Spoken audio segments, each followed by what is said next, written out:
আসসালামু আলাইকুম, সবাই কেমন আছেন? আজকে রান্না করব কাঁচকলা দিয়ে আলু দিয়ে মুরগির মাংস। প্রথমে একটু তেল দিয়ে নিলাম, আজকে মাখিয়ে রান্না করব। কাঁচকলা, মুরগির মাংস, আলু, পেঁয়াজ, সাথে দিয়ে দিয়েছি সাদা তেল।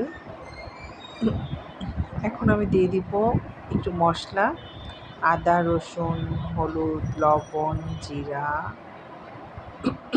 দিয়ে পুরো মাংসটা মেখে নেব, সুন্দরভাবে মেখে নেব।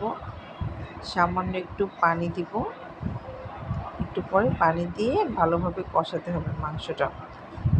যত ভালোভাবে কষবে তত খেতে ভালো হবে। এখানে দিয়েছি এলাচ, দারচিনি, 2-3টা লং। খুব সুন্দরভাবে কষাতে হবে। যত বেশি কষানো হবে মাংসটা কিন্তু অনেক বেশি সুন্দর হবে, স্বাস্থ্যকর হবে। যেহেতু কাঁচা কলা আছে, পেট খারাপ বা পেটের সমস্যা যাদের আছে তাদের জন্য এটা অনেক ভালো একটা খাবার হবে। যেহেতু আমার বাসায় এখন রোগী আছে, তাই আমি চেষ্টা করি কম মশলা দিয়ে খুব সিম্পলভাবে রান্না করার, স্বাস্থ্যসম্মতভাবে। আপনারা দেখতে পাচ্ছেন অল্প মশলা দিয়েছি আমি অনেক। এই যে মাংসটা খুব ভালোভাবে কষিয়ে নিয়েছি, কষানো প্রায় হয়ে গিয়েছে।